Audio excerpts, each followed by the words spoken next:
और हमराज भी हैं। हुजूर नबी अकरम सल्लल्लाहु अलैहि वसल्लम के सबसे ज्यादा मिजाज आशना भी हैं। हर तरह से उनका मर्तबा सबसे सिवा नजर आता है। मैंने जो आयत करीमा आपके सामने तिलावत की, ये सूरह हुजरात की आयत है और उस आयत का बैकग्राउंड ये है कि सूरह, इको बंद कर दीजिए, इको बिल्कुल बंद कर दीजिए।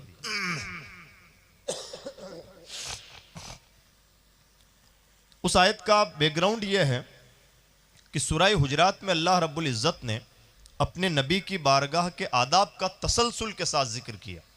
इसी वजह से सूरह हुजरात का एक नाम सूरतुल आदाब भी। और उस तसलसल को मुख्तसर में सुन लें।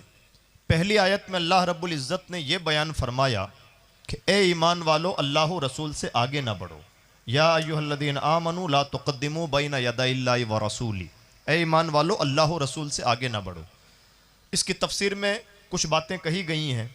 एक बात यह है कि कुछ सहाबा ने हुजूर से पहले रोज़ा रख लिया, और दूसरी रिवायत में यह है कि कुछ सहाबा ने हुजूर से पहले कुर्बानी कर दी। तो अल्लाह रब्बुल इज़्ज़त ने आयत करीमा नाजिल फरमाई और हुक्म इरशाद फरमाया कि ए अहले ईमान, अल्लाह रसूल से आगे ना बढ़ो। अब अगर किसी ने कुर्बानी की थी या रोज़ा रखा था तो ये इबादत ही का काम है। हो ये गया कि हुजूर से पहले ये काम हो गया, होना चाहिए था हुजूर के बाद, ताकि सुन्नत भी अदा हो जाती और इबादत की भी तकमील होती। लेकिन जिसने भी किया, ये हो गया नादानिस्ता तौर पर कि हुजूर ने अभी कुर्बानी की नहीं थी और सहाबी ने कुर्बानी कर दी। अल्लाह को ये बात पसंद ना आई कि मेरी इबादत करने में भी नबी से कोई पहल करे। अल्लाह रब्बुल इज़्ज़त ने आयत करीमा नाजिल फरमाई और उस आयत में कमाल यह है कि जिसने भी पहल की थी, जाहिर से बात है हुजूर से पहल की थी, अल्लाह से तो कोई आगे नहीं बढ़ सकता। लेकिन अल्लाह रब्बुल इज़्ज़त ने सिर्फ ये ना कहा ए ईमान वालो अल्लाह रसूल से आगे ना बढ़ो, बल्कि इरशाद फरमाया ए ईमान वालो अल्लाह रसूल से आगे ना बढ़ो।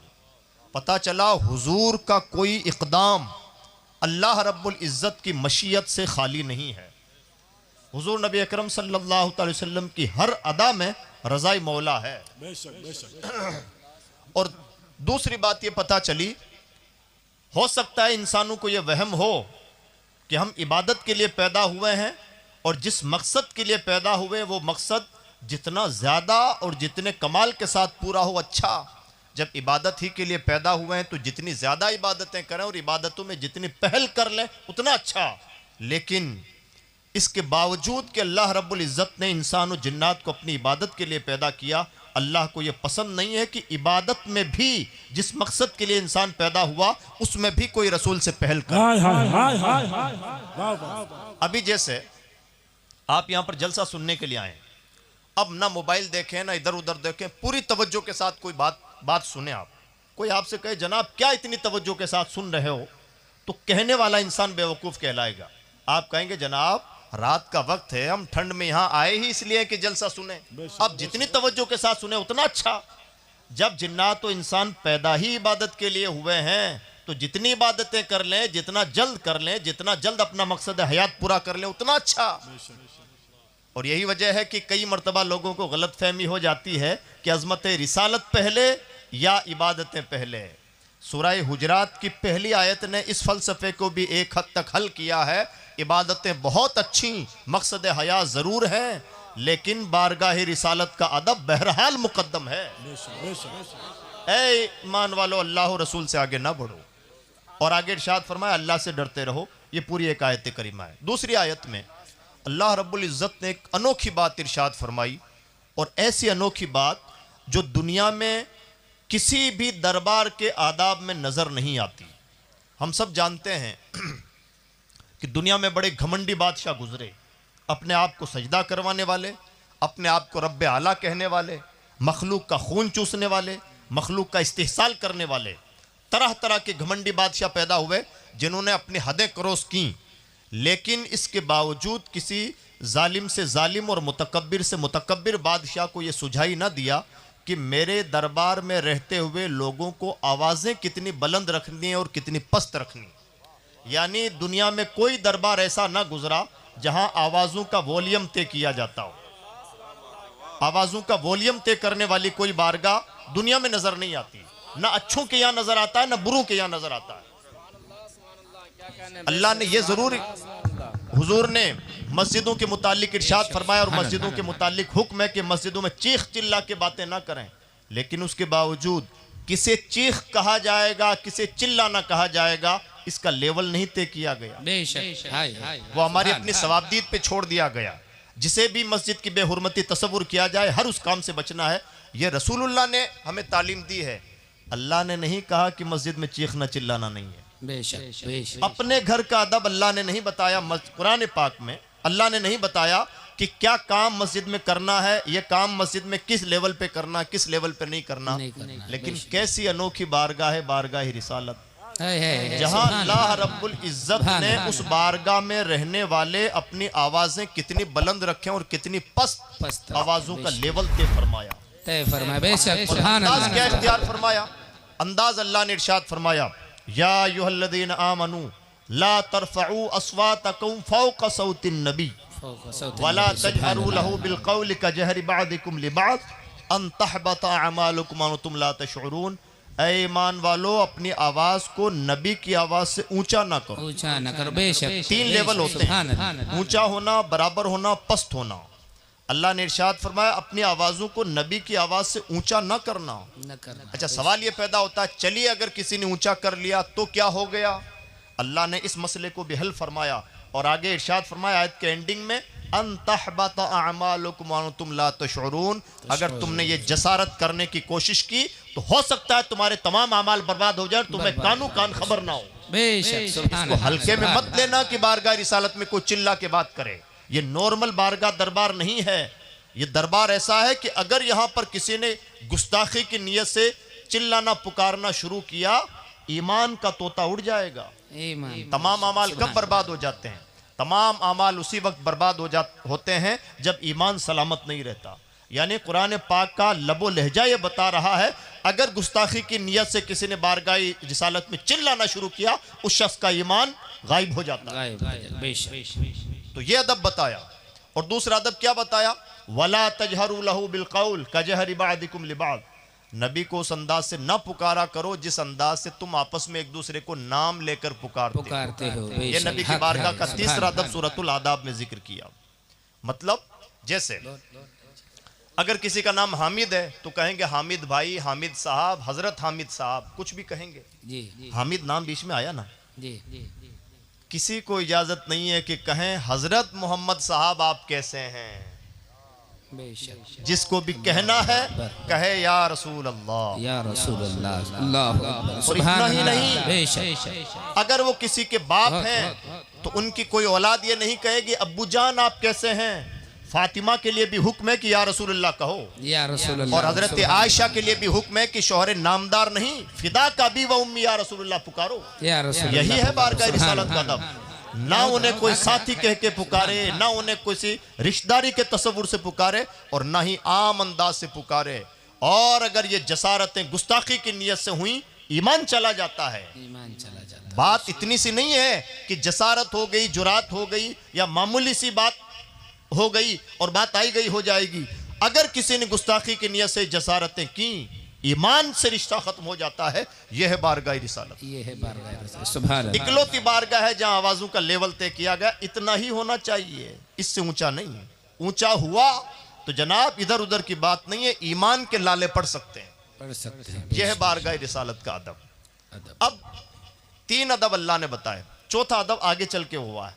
चौथा अदब भी सुन लीजिए ज़िम्नन बात में। हुजूर आराम फरमाते, कुछ बदवी साहबा आए, देहात के रहने वाले। देहात का अपना कल्चर होता है, अपनी तहजीबें होती हैं, बहुत ज़्यादा तहजीब आशना लोग नहीं होते। हुजूर आराम फरमाते, उन्होंने दरवाजे खटखटाए। अल्लाह को ये बात गवारा ना हुई कि महबूब आराम फरमा हो तो कोई ये जसारत करे। अल्लाह रब्बुल इज्जत ने इरशाद फरमाया, ऐसे लोग कमअक्ल हैं, बेवकूफ़ हैं जो ये जसारतें करते हैं। इन्नल्लज़ीना युनादूनका मिन वराइल हुजुरात अक्सरुहुम ला याक़िलून। ए नबी, वो लोग जो हुजरों के पीछे से, कमरों के पीछे से आपको आवाजें लगाते हैं, उनमें से ज्यादातर लोग बेवकूफ हैं। पता चला बेवकूफी और अकल का ताल्लुक सिर्फ अकल से नहीं है, जिसको हम अकल कहते हैं, फहम कहते हैं। असल अक्ल यह है कि बारगाह रिसालत का कौन कितना एहतराम करता है। यानी अक्लमंद वो है जो बारगाह रिसालत का जितना एहतराम कर ले, जितना अजीम आशिक उतना अक्लमंद। ये कुरान का लबो लहजा और उसका उसलूब बता रहा है। और असल बेवकूफ़ी नहीं है कि भोला सादा इंसान हो, असल बेवकूफ़ी यह है कि किसी से खुदा ना खास्ता गुस्ताखी रिसालत हो जाए। अब सवाल ये पैदा होता है कि परवरदिगार, अगर हुजूर आराम फरमा है, ये लोग बेचारे दूर से आए हैं, दरवाज़ा न खटखटाएं तो क्या करें? अच्छा, उससे पहले मसला सुन लें। हम और आप या कोई भी दुनिया का इंसान आराम कर रहा हो और कोई आदमी दरवाजे पे आए, हुक्म यही है कि दरवाज़ा खटखटाए।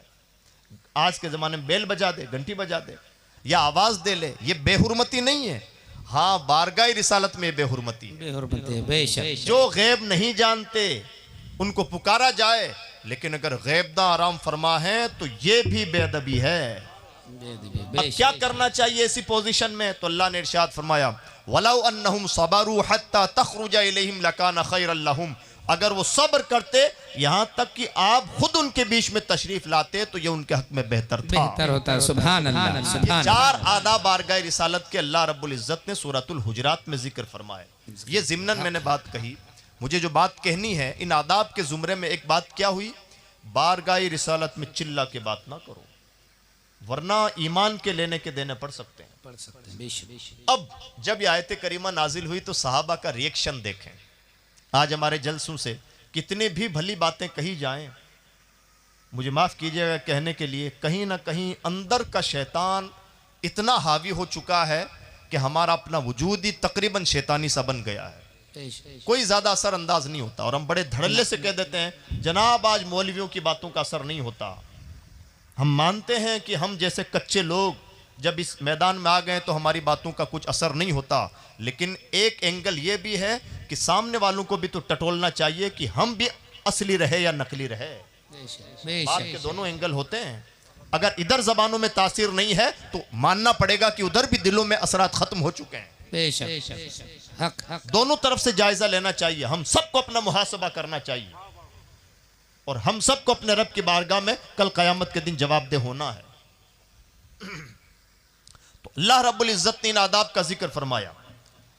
अब सहाबा किराम का रिएक्शन देखें। हमें कितनी भी भली बातें बताई जाएं, हम उनको कोई बहुत सीरियसली उसका नोटिस नहीं लेते। इतना होता है बड़ी अच्छी तकरीर हुई और जनाब तकरीर में मज़ा नहीं आया, 2 लफ्ज़ों में हमने पूरी गाथा ख़त्म कर दी और इसी से हमने जाहिर भी कर दिया कि हम आए क्यों थे। मज़ा लेने आए थे, मज़ा मिला तो अच्छी बात, ना मिला तो हमने कमेंट कर दिया और बात ख़त्म हो गई। ना आखिरत के लिए आए थे और ना आखिरत कमाई। कई बार हमसे ये गलती हो रही है कि सुनहरे टाइटल, अच्छे बहानों और अच्छी जगहों पर भी हम बज़ाहिर दीनदार नज़र आते हैं, दीनी रूह रह नहीं गई है। मस्जिदें भी फ़ख्र मुबाहत के लिए बन रही हैं। मस्जिदों की बिल्डिंगें, ऊंची बिल्डिंगें और महंगी बिल्डिंगें पे सिर्फ इसलिए कि फलां गांव के लोगों ने 2 करोड़ की मस्जिद बनाई है तो हमारी 2.5 करोड़ की तो बननी ही चाहिए थी। कहाँ है इसमें दीन की रूह? जल से भी एक दूसरे के लिए तफाखुर का सबब बन गए हैं और तमाम चीज़ें आहिस्ता आहिस्ता आहिस्ता तफाखुर का जरिया बनती जा रही हैं। जब तक नाम ना पुकार दिया जाए कि फलां साहब ने इतना डोनेशन दिया है, तब तक लगता है फलां साहब को मेरा सदका कबूल ही ना हुआ। गोया हमने दीन के नाम पर भी दुनिया की रविश कायम कर ली है। अल्लाह में शऊर अता फरमाए। यह है हमारा मिजाज। सहाबा का मिजाज क्या था? और देखिए, जो मोमिन जितना हसास होता है और अल्लाह की बारगाह में जितना मुकर्रब होता है, उसका दिल उतना ही ज़्यादा नाजुक होता है। वो गोया बहुत तेज़ रहता है ये परखने में कि कहाँ मुझे नेकियों का मौका मिल जाए और कहाँ मुझे अपने गलतियों से, कोताहियों से पीछे आने का मौका मिल जाए और कहाँ में मुझे अपने रब का कुर्ब हासिल हो जाए। ये मिजाज हमें सहाबा से सीखना चाहिए। जैसे ये आयत करीमा नाजिल हुई कि बारगाह रिसालत में आवाज़ें पस्त की जाएं। अब सहाबा के 2 रिएक्शन नोट करें। एक साहब रसूल हज़रत साबित इब्न कैस इब्न शम्मास ऊंचा सुनते थे, कानों में कुछ प्रॉब्लम था, ऊंचा सुनते थे। और ये इंसान की साइकोलॉजी है कि जो ऊंचा सुनता है वो तेज़ बोलता है। हम सब ने भी ऐसा नोट किया होगा कि कान में एयरफोन लगे हों तो आवाज़ ऑटोमेटिकली बुलंद हो जाती है। मौज़िन को इसीलिए हुक्म है कि कान बंद कर लें ताकि आवाज़ में कदरे बुलंदी आए। ये इंसान की साइकोलॉजी है। वो ऊंचा सुनते थे तो तेज बोलते थे। ये साइकोलॉजिकल प्रॉब्लम है। जैसे ही आयत करीमा नाजिल हुई, हजरत साबित ने बारगाह रिसालत में आना छोड़ दिया और सिर्फ घर में बैठे रहते और रोते रहते। हुजूर नबी अकरम सल्लल्लाहु अलैहि वसल्लम जानते थे। उनके पड़ोसी हजरत साद, उनसे हुजूर ने कहा, आपके पड़ोसी साबित आजकल मस्जिद में नजर नहीं आते। वो कहने लगे, या रसूलल्लाह, दरियाफ्त करके आपकी बारगाह में अर्ज करता हूं कि माजरा क्या है।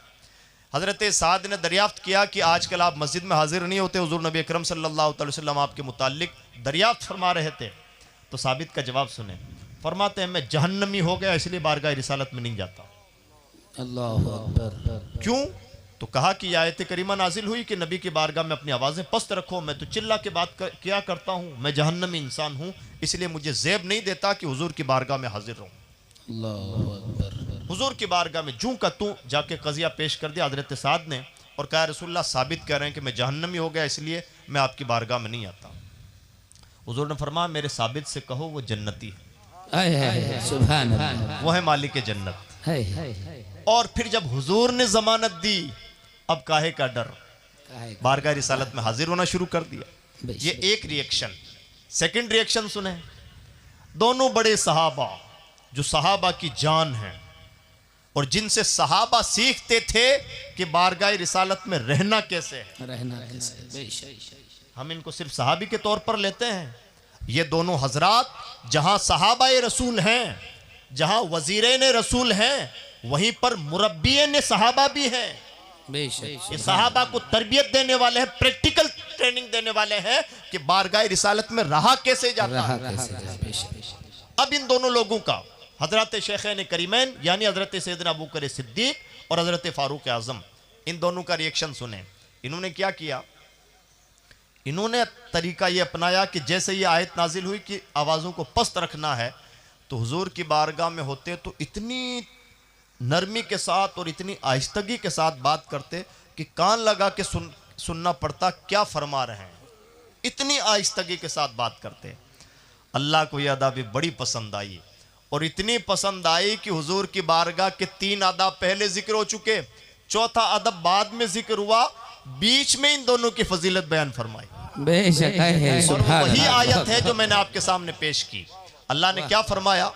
अब देखिए, जिसने हुजूर की बारगाह में आवाज बुलंद की, इतना बड़ा गुस्ताख, अगर गुस्ताखी की नियत से की है तो इतना बड़ा गुस्ताख कि ईमान चला जाए।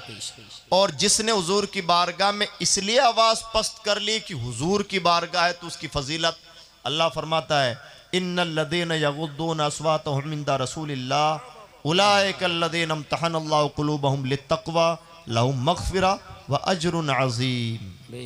अल्लाह फरमाता है, वो लोग जो नबी की बारगाह में अपनी आवाज़ों को पस्त रखते हैं, वो वही हैं जिनके दिलों को अल्लाह ने तकवा के लिए आजमा लिया है। सुभान अल्लाह। परख हो चुकी है कि ये तो तकवा वाले हैं। बाकी दुनिया अपना देखे तकवा वाली है या नहीं। वो लोग जो बारगाह रिसालत का अदब करते हैं और आवाज़ों को पस्त रखते हैं, उनका दिल तो साफ है, उनके दिल में तकवा पाया जाता है। ये फाइनल हो चुका है। कितनी बड़ी बात। दुनिया में कामयाबी की जमानत है तकवा। हुदल लिल मुत्तकीन, कुरान से हिदायत उन्हीं को मिलती है जिनके दिलों में तकवा है। कद अफलह मन तज़क्का, कामयाब फाइनल वही है जिसका दिल साफ है। मकसद हयात ही तक़वल क़ुलूब है, दिलों का तकवा।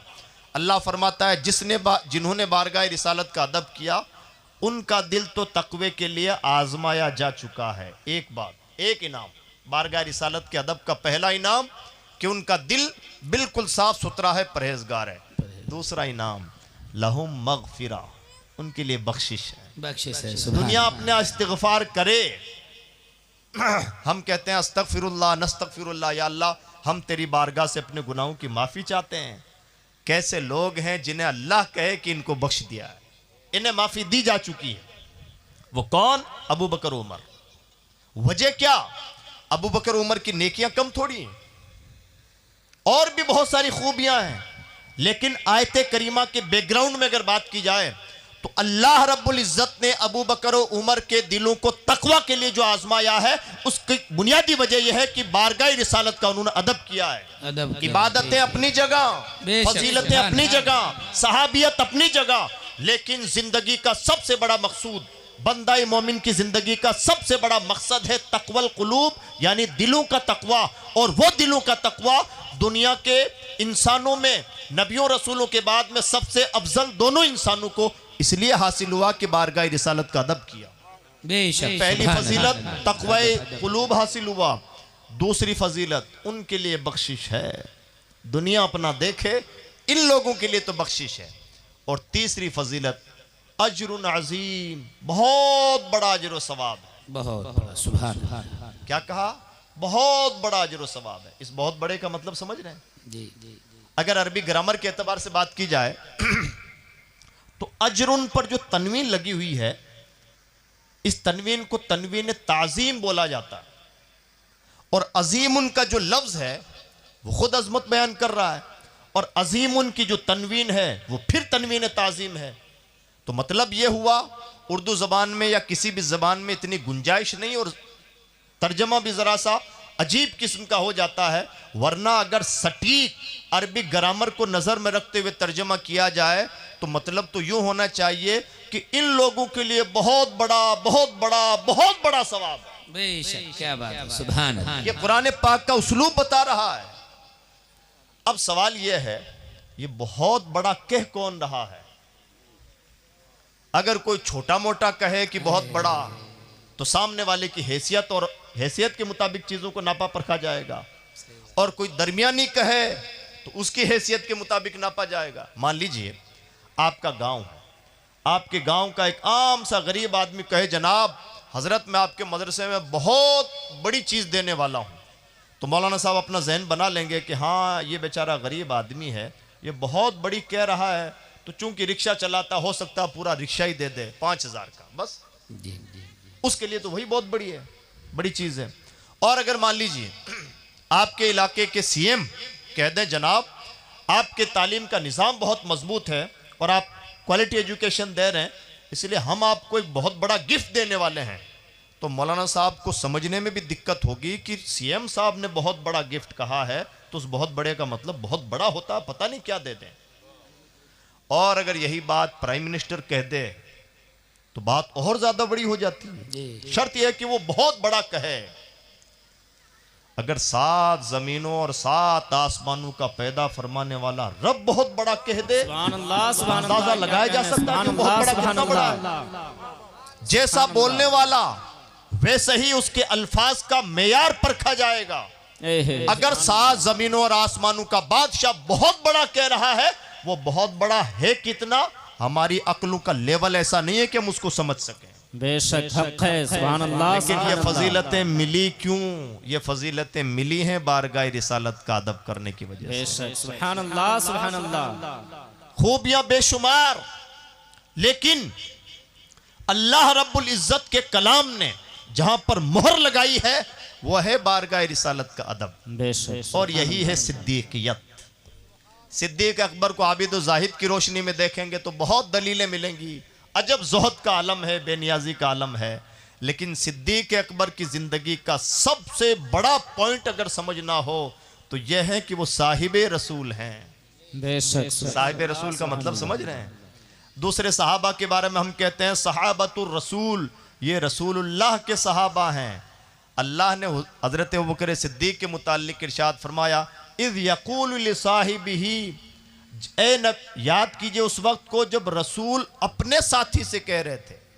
दूसरों में और अबू बकर सिद्दीक में क्या फ़र्क है? दूसरों की हम निस्बत करते हैं कि ये रसूलुल्लाह के सहाबा हैं, अबू बकर सहाबी रसूल है, ये अल्लाह ने कहा कि ये रसूलुल्लाह आपके सहाबी। सुभान अल्लाह। अल्लाह कहे सहाबी और बंदे कहे सहाबी, जमीन और आसमान का फर्क होता है। यानी निस्बतें इधर से जुड़ रही हैं या उधर से। हम कहे हम अल्लाह के बंदे हैं, अलग चीज है। अल्लाह कहे कि ये मेरा बंदा है, ये बहुत अलग चीज है। बहुत सुभान अल्लाह। इकबाल कहते हैं अब दिगर अब्दुहु चीज़े दिगर, ये सरापा मुंतजिर व आ मुंतजर। बंदा होना और है, खुदा का बंदा होना और है। अबू बकर वो हैं जिनके बारे में अल्लाह फरमा रहा है कि ये नबी के साथी हैं, यह है यार गार। तो अबू बकर सिद्दीक की जिंदगी का सबसे अहम पॉइंट क्या हुआ? बारगाह रिसालत से ऐसा इंसिलाक और ऐसा रब्त व ज़ब्त कि कभी ना टूटने पाए। और आलम यह है कि इंतकाल, भले इंतकाल के सालों में भले फर्क हो, लेकिन इंतकाल के बाद भी ये रिश्ता गुलामी टूटने ना पाए। न पाए। सुभान अल्लाह। कब्र भी वही है जहां रसूलुल्लाह की कब्र है, खबर। जहां जिस तरह से वो गार में साथी थे, हिजरत में साथी थे, मैदानों में साथी थे, फैसलों में साथी थे, जमीन पर आपके वजीर थे, कब्र में भी आपके साथी ही हैं। साथी है। और वहां पर भी अदब का आलम ये, ऐसा नहीं है कि दुनिया में जीते जी सिर्फ आवाज पस्त करके अदब कर रहे हैं, बादे विसाल खुद इंतकाल कर चुके हैं, लेकिन क्या निज़ाम कुदरत है, इंतकाल के बाद में भी अदब का आलम यह है कि रसूलुल्लाह के बिल्कुल बगल में दफन नहीं, जरा सा नीचे हट के दफन है। बेशक। सुभान। अजब शान की उनकी गुलामी है, अजब शान की उनकी साहबियत है, और अजब शान की निस्बत रिसालत है। ऐसी निस्बत रिसालत दूर तक कहीं नजर नहीं आती। और अजीज दोस्तों, अब उससे भी नाजुक बात मैं करने जा रहा हूं आपके सामने। दुनिया में इश्क व मोहब्बत की बहुत दास्तानें बिखरी हुई हैं, लेकिन कोई मुहिब अपने महबूब को कितना चाह सकता है, चाहने में कोई कहां तक जा सकता है, इसके लिए दुनिया में प्रैक्टिकल तौर पर लिमिटेशन तय हैं। कहने के लिए कुछ नहीं, लेकिन करने की जब बात करेंगे तो कुछ ना कुछ लिमिटेशंस हैं। जैसे दुनिया में मोहब्बत में क्या होगा, जान दे देंगे आपके लिए, जान हाजिर है, आप नहीं तो कुछ नहीं, आप नहीं तो हम खाएंगे नहीं, पिएंगे नहीं। कहने की बातें होती हैं कि आपके लिए चांद तारे तोड़ के ले आएंगे। चांद तारे कोई क्या तोड़ के ले आएगा, ये सब कहने की बातें होती हैं, जुमलेबाजियां होती हैं, इनमें सच्चाइयों से इनका कोई ताल्लुक नहीं होता। हम सब जानते हैं, बोलने वाला भी जानता है, सुनने वाला भी जानता है। ये सिर्फ फरेब दही के तरीके होते हैं। कोई किसी की मोहब्बत में चांद तारे क्या तोड़ के लाएगा। दुनिया में तो ऐसी मिसालें भी नहीं मिलती कि किसी मुहिब ने अपने महबूब का लुआब या थूक या उसके मुंह का निवाला अपने मुंह में रखा हो। इस्लाम को हटा लिया जाए तो दुनिया की मोहब्बतों में यह नजीर भी नहीं मिलती। नहीं मिलते। बेशक। सिर्फ एक मजहब इस्लाम का रिश्ता ऐसा नजर आता है जहां ऐसी नजाकतें भी मोहब्बत में नजर आती हैं कि मुंह का लुकमा भी दूसरा वाला अपने मुंह में रखता है और कोई घिन महसूस नहीं करता। बेशक है। सुभान। दूसरी मोहब्बतों में ये मिसालें नजर नहीं आती। कोई किसी को कितना चाहता है, कहने के लिए कोई कितना भी चाहे, जब करने की बात आती है तो खूब छटनी हो जाती है कि कोई किसी को कितना चाह सकता है। अबू बकर सिद्दीक ने मोहब्बत रसूल का दुनिया को ढंग सिखाया है कि रसूलुल्लाह को मानना कैसे चाहिए, कैसे चाहिए। सुभान। आज हम जो मोहब्बत रसूल का दम भरते हैं, हर जगह नातें हो रही हैं, कुरान की तिलावत हो रही है, या रसूलुल्लाह का नारा लगाया जा रहा है, या रसूलुल्लाह आपके लिए जान भी कुर्बान है। सच्चाई यह है कि जितने जुमले बोले जा रहे हैं, जितने मफाहिम अदा किए जा रहे हैं, जिस तरह से भी ये बात दिल से ज़बान पर आ रही है, हमें एहसानमंद होना चाहिए कि हमें मोहब्बत का ढंग सिखाया अबू बकर सिद्दीक ने। अबू बकर सिद्दीक ने। सुभान अल्लाह। सुभान। महबूब खुदा को चाहा कैसे जाता है, इसकी जमीन पर कोई मिसाल देखनी हो, अबू बकर से बड़ी मिसाल नजर नहीं आएगी। नहीं। उसकी पहली मिसाल सुन। आमतौर पर हम मुसलमानों के यहाँ और हम मुसलमानों में भी, मुसलमान कहलाने वालों में भी, हमारी हरीफ जमातों में नमाजों का बड़ा वलवला है और ऐसा तसव्वुर पेश किया जाता है जैसे गोया नमाज ही इस्लाम है। यानी नमाजों पे सबसे ज्यादा जोर होता है और इतना ज्यादा जोर होता है कि गैर शऊरी तौर पर यह मफहूम पेश किया जाता है और यह समझाया जाता है गोया नमाज ही इस्लाम का दूसरा पहलू है। इसमें कोई शुबह नहीं कि नमाज अहमुल इबादत है और इसमें कोई शुबह नहीं कि नमाज से इंसान की अमली ज़िंदगी तकमील आशना होती है, लेकिन इसमें भी कोई शुबह नहीं कि नमाज बहरहाल अमल है, अकीदे का हिस्सा नहीं। और इसमें भी कोई शुबह नहीं कि मोहब्बत रिसालत, बारगाह रिसालत का अदब व एहतराम, इसका ताल्लुक अकीदे के साथ, अकीदत के साथ, अकीदे से भी है और यह बहरहाल बुनियाद है। अब सुने, हुआ यह कि दो कबीलों में लड़ाई हो गई। जब लड़ाई हुई तो हुज़ूर नबी अकरम सल्लल्लाहु अलैहि वसल्लम सुलह करवाने के लिए तशरीफ़ ले गए और यहाँ पर बैठे हुए उलमा से और मैं तमाम समझदारों से गुजारिश करूँगा कि हुज़ूर के काम सुने कि हुज़ूर काम क्या क्या करते थे। आज हम और आप आम तौर पर ये तसव्वुर करते हैं कि हम बड़े मसरूफ़ हैं, बड़े बिज़ी हैं, लेकिन हुजूर के मसरूफ़ होने का अंदाज़ा लगाएं कि हुजूर नए लोगों को कलिमा भी पढ़ाते थे, पुराने लोगों की तरबियत करते थे। अगर कहीं लड़ाई झगड़ा हो जाते तो सुलह सफाई के लिए भी तशरीफ़ ले जाते। अगर किसी के यहाँ बच्चा पैदा हुआ तो उसको गुट्ठी भी देते, यानी तहनीक हुजूर फरमाते। बच्चों का नाम हुजूर रखते, और जो बच्चे अपने बरकत के लिए लोग सामने लेके आते थे उन पर दस्ते शफकत रखना है। सहाबा के रिश्ते भी हुजूर तय फरमाते, एक एक चीज़ हुजूर करते। पुराने लोगों की तरबियत, नए लोगों की तालीम, नए लोगों को दामन इस्लाम से वाबस्ता करना, बादशाहों को खुतूत लिखना, मैदान के नक्शे तैयार करना, गरीब सहाबा की गुर्बत दूर करने की तदबीरें तलाश करना, और इन सब के साथ नमाज पंजगाना की इमामत करना। बेशक सुभान अल्लाह। इस कदर मसरूफ तरीन शख्सियत थी अल्लाह के रसूल की शख्सियत। इसीलिए अल्लाह ने इरशाद फरमाया, इन्ना लका फिन नहारि सबहन तवीला, ए नबी आपके दिन का शेड्यूल बड़ा टाइट होता है। बेशक हम कहते हैं कि हम बिजी हैं, टाइम मैनेजमेंट भी सीखना चाहिए उस जात से जो जात एक एक दिन में कितना काम करती थी अंदाजा नहीं लगाया जा सकता। नहीं लगाया जाता हक। टाइम मैनेजमेंट सीखना चाहिए सीरत रसूल से। हुजूर कबीलों के बीच में सुलह करवाने के लिए तशरीफ ले गए। जब हुजूर वहां गए तो जरा ताखीर हो गई और नमाज का वक्त तंग होता जा रहा था। अब जब नमाज का वक्त तंग होता जा रहा था तो सहाबा किराम को बेचैनी हुई। बेचैनी ये हुई कि कहीं ऐसा ना हो कि हुजूर के तशरीफ़ लाने से पहले नमाज का पूरा वक्त चला जाए। तो पहले सहाबा किराम ने आखिर वक्त तक हुजूर का इंतज़ार किया, लेकिन जब लगा कि अब अगर नमाज ना पढ़ी गई तो नमाज का वक्त चला जाएगा, तो सहाबा किराम का इंतखाब देखें। सहाबा किराम ने हज़रत अबू बकर सिद्दीक़ को आगे बढ़ा दिया कि आप नमाज पढ़ा दें। और इस सहाबा का ये इंतखाब भी तो कुछ बताता है। सहाबा का इंतखाब भी तो कोई इशारा दे रहा है। वो सहाबतुर रसूल हैं, वो एरे गेरे लोग नहीं हैं। ऐसा नहीं है कि किसी गांव के चौधरी हैं जिन्होंने किसी को भी दाढ़ी टोपी देख करके इमामत के लिए आगे बढ़ा दिया हो। वो सहाबतुर रसूल हैं, बारगाह रिसालत से तरबियत याफ्ता है। रसूलुल्लाह के मुक्तदी अगर किसी के पीछे नमाज पढ़ने के लिए तैयार हो जाएं, अहमुल इबादत में किसी को अपना इमाम बनाने के लिए तैयार हो जाएं, तो सच्ची बात तो यह है कि दूसरी जितनी भी इबादतें हैं उन इबादतों में हजरत अबू बकर सिद्दीक इमामत के सबसे ज्यादा हकदार हैं। हकदार है। अब वो चाहे खिलाफत की शक्ल हो या कोई और हो। सहाबा किराम ने फैसला किया कि अबू बकर आप नमाज पढ़ा दें। अबू बकर सिद्दीक ने यह महसूस फरमाया कि ये सच कह रहे हैं, नमाज का वक्त तंग होने वाला है। पहले तो हिम्मत ना हुई कि रसूलुल्लाह के मुसल्ले पे खड़ा हो जाऊं, लेकिन जब लगा कि वक्त तंग हो रहा है और सहाबा किराम की तशवीश भी बजा है, तो हज़रत अबू बकर सिद्दीक नमाज पढ़ाने के लिए आगे बढ़ गए। अब इसका रेफरेंस नोट कर लें, ये बुखारी शरीफ में हदीस है और हज़रत अबू हुरैरा रज़ियल्लाहु ताला अन्हु इसके रावी। हुजूर जब नमाज पढ़ाने लगे